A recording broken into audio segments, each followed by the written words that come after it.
hello and welcome as always. I am Sean, this is In The Mix and we're already up to episode 10, the end of season 2 in our Isle of Man save. Time flies when you're having fun and this save so far has been absolutely fantastic. Of course, if you haven't watched the last episodes, spoilers are coming. We have secured back-to-back promotions to get ourselves into level 8, I think we're up to. It's been a long day, it's been a long week. We're pretty confident it's level 8, but you never can be too sure. We're going to play our last game of the season today and also go through a bit of a team review just to see how everyone's done, who some of our star performers were, and who we're probably going to look to hold on to as we move up the divisional structure. But without further ado, let's jump into the game.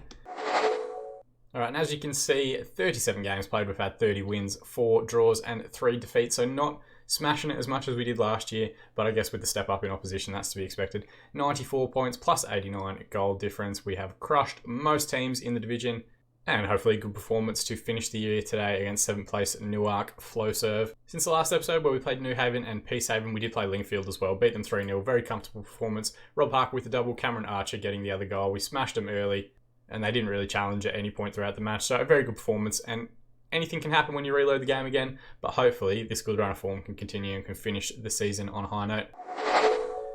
Alright, these are the lineups that both teams are going to go with. We'll go through Newark Flowserve first. They're playing a 4-2-3-1. I don't think anyone's hidden behind my head. Nasevsky looks like an actual player playing at left back.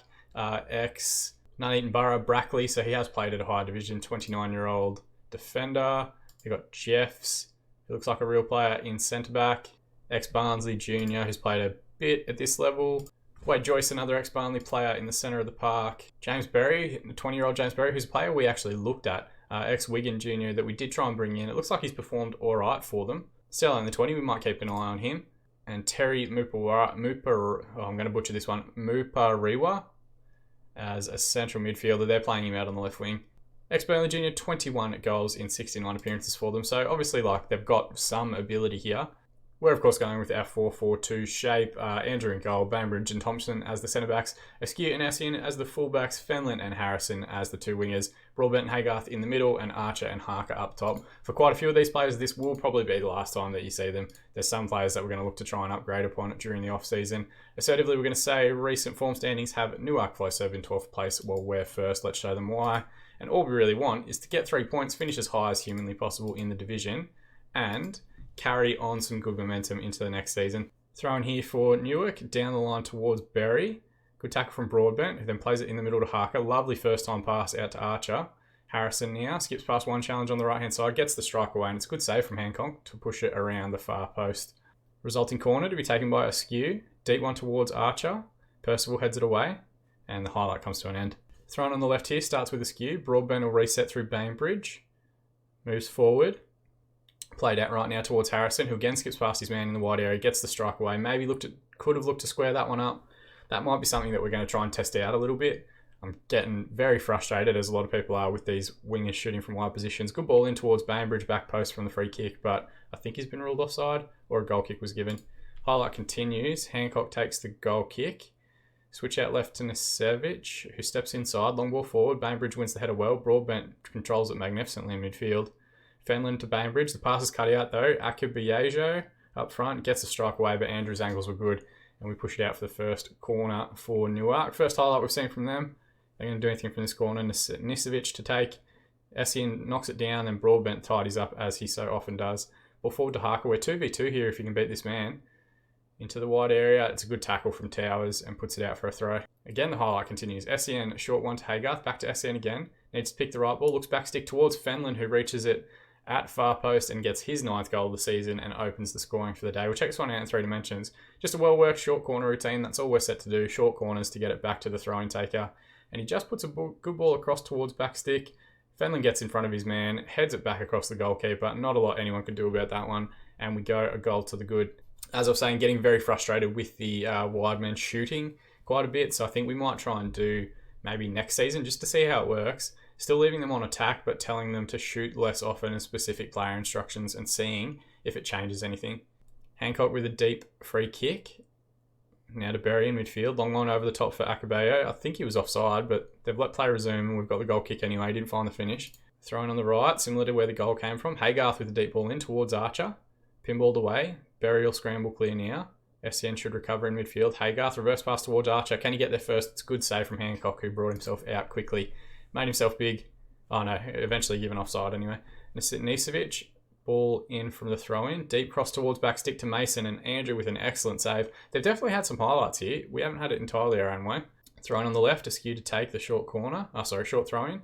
Bainbridge ball over the top for Archer. He's gotten in behind goal side, and Hancock with a good save again pushes it out for a corner kick.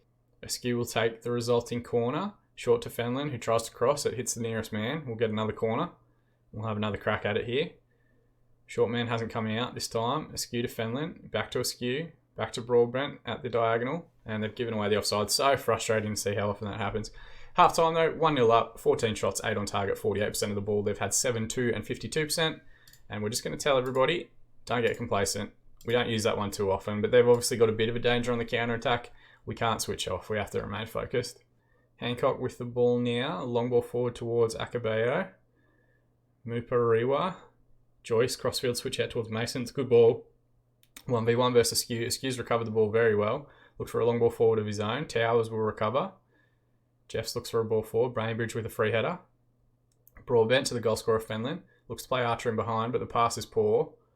Cleared by the Newark defence. Bainbridge with a crossfield switch out towards Harrison on the right. Can he get the right ball back in? He slides that one across the 6-yard box. That's exactly the ball that we want to see from our wild players. And Cameron Archer at far post gets his 20th goal of the season. We'll check it out in 3 dimensions. The ball from Bainbridge is pretty spectacular.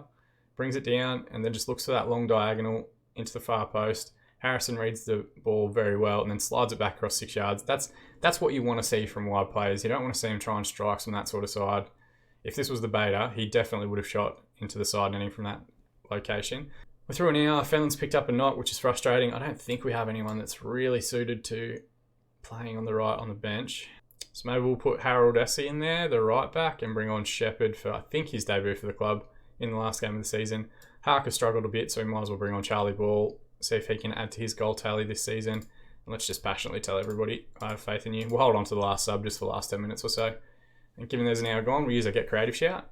Archer's got a free kick here. Good save again from Andrew. He's pulled out some decent stops in this one. Nisevic takes the resulting corner. Deep one across. Headed away, only as far as back post. Bury out to Nisevic again.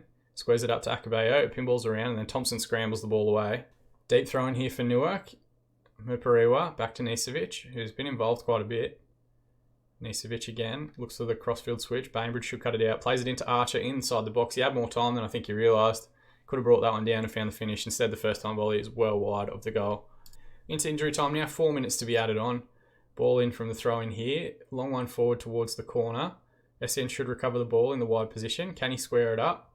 Finds Ball, who gets the strike away. It's closed down well by the Newark defence and the highlight comes to an end. Into the last few seconds now and the referee calls full time. Our second season comes to a finish with a 2-0 victory away from home. 29 shots, 14 on target, 48% possession. They had 15, 3 and 52, so they definitely had a little bit statistically more than we usually see. Assertively, let's just say, very happy with the result and the way you played. We're only trying to boost morale towards the end of the season. But it does bring the curtain down on the second season of the series. FC Isle of Man secure victory at Newark Flowserve Stadium. Jack Bainbridge got the man of the match award. Reece Fenlon's picked up a knock. He's out 5-6 weeks. That's fine. We're probably going to pass him on anyway. We'll tell Bainbridge that he did well. And £950 to be shared out amongst the squad after winning the division. I think for the 22 players that we've got, we're probably less than 22 players that we've got now, but they'll work out to get maybe like $20 each probably by the time we actually divide that money up. Now that we're at the end of the season, let's go through and do a quick review of some of the key elements. I think we're just going to look at the stats and go with team overview to see how we did amongst the other teams. We of course had the most goals, 118, 22 more than East Preston in second spot. We had the best crossing completion rate by a full 3%. Our shooting accuracy wasn't even top 10, so we had a lot of off-target chances. Best heading, we're nowhere really near, but we don't play that way. Passing accuracy, third in the division with 71%. We're not set to like short passing or anything, so I don't ever expect us to get massive passing accuracy or massive average possession. It may come in time, but for right now, we're not focusing on the short passing game. Third also in average possession. Most fouls, we're not really anywhere near, which is good to see. Best tackling completion, we're not in the top 10. But most clean sheets, we had 19, of course. And least conceded, 27 as well. So best attacking and defending records in the season. We've got the best home form, biggest run of games without losing, 24. Really since the end of October, or start of October, I think was our last league defeat. And of course, finished the season with 4 games in a row without conceding, which is absolutely fantastic. Most wins with 31, fewest draws with 4, fewest defeats with 3, 91 goal difference, 97 points, 27 points ahead of our nearest rivals. We go and have a look at some of the player stats. We might go with player overview first. Top goal scorer, Charlie Ball, in the end, 32 goals from 28 appearances. 10 of those as a substitute is a phenomenal record. But really, he was at like 25 goals, I think, in the first 10 games or so of the season. So he smashed it early and then kind of lost his position to Rob Parker, who did very well. 23 goals in 22 appearances from him. Charlie Ball, one of the best in the division at hitting the target, 61% of his strikes finding the target. Simeon Ure, who's unfortunately moved on to Salford, 60% as well from the wide right position.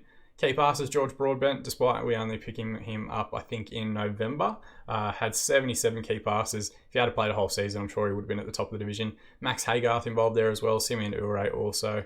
Ure, despite leaving, I think, in January for Salford, he had 13 assists, third most in the division for the season. Was also top of the division in dribbles averaged per game. Ola Tobuson was also involved with 4.5.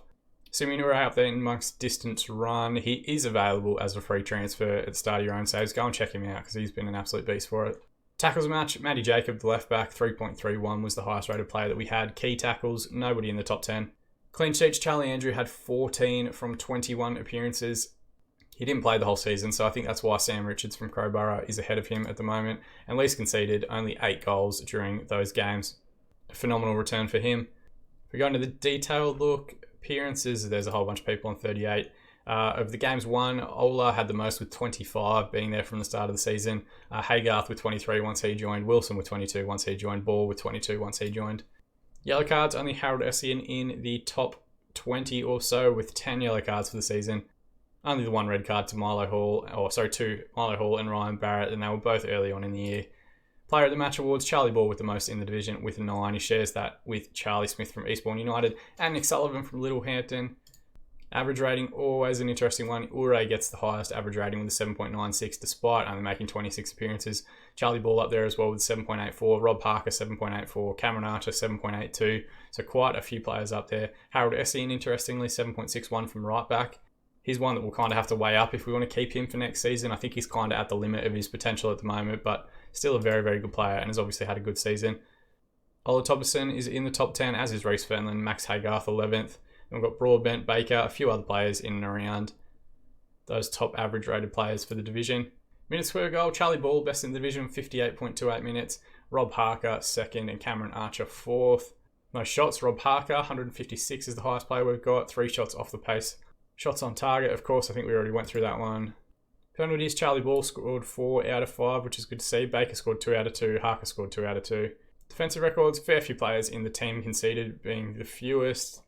Tackles per game, we already spoke about. Mistakes leading to a goal, we've got nobody in the top 20. Nobody in the top 20 for mistakes either. Now if we look at some of the squad ones, let's just have a look at stats. Best passer, or most passer, Harold Essien on the right, 1,267. George Broadbent in midfield, 1,000 passes, which is fantastic from his appearances. Essien and Ola amongst the crosses completed, the highest in the club. Crosses attempted, Ola, Essien, Fenlon, Ball, the players that you'd expect to be in those areas. Now what we might do is also go into the club history and have a look at if any of our records have changed this season. Of course, highest league position is the big one. First in the Southern Combination League Premier Division for this season. Most points, 107 was actually last year. We didn't hit that mark this year. 97 is the fewest points, but that's still a massive amount of points. I'm sure we'll have seasons that are lower than that. 118 goals scored is way less than the 144 we scored the season before, but we are in a stronger division, so I guess that stuff kind of makes sense. Highest attendance still 139 from last season. Average attendance sitting comfortably at 109. Lowest attendance we've ever had is only 81, so it's not a massive range. We're staying pretty consistent with those 100. Most league goals, Charlie Ball with 67 is the club leading scorer. Most overall goals by player in a season, Joe Thompson with his 39 last year. Might take a little while for that one to actually be beaten. Most league appearances, Simeon Ure, who's unfortunately left the club. Someone will catch him soon. Charlie Ball also did break the record for most goals in a league game with 4 against East Preston earlier on in the season. A couple of oldest player records in Josh Askew at 23 days in the last match, and Jack Bainbridge as oldest goal scorer against Thornaby. As far as sequences go, 15 is still our most matches won in a row. 24 without losing. The record that we're currently on is our best effort. And we've only ever had one match where we didn't actually score in a competitive fixture, which is a crazy, crazy stat.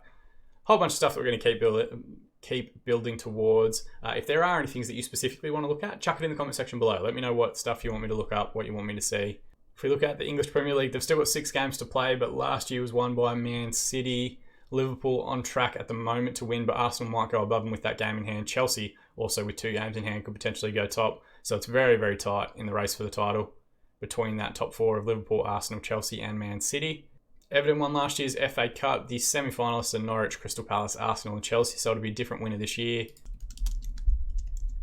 FA Trophy was won by Sutton last year. Harrogate, Hartlepool, Yeovil and Oldham are the final 4. And the FA of A's, which we were involved in and were hoping to do a little bit better in, Worcester won it last year, and Bishop Auckland, who we actually played in the quarterfinals, and Ascot are going to compete in the final. Disappointing that we couldn't make it through to that one, but I think we get another crack at it that next year, and hopefully we can do a little bit better.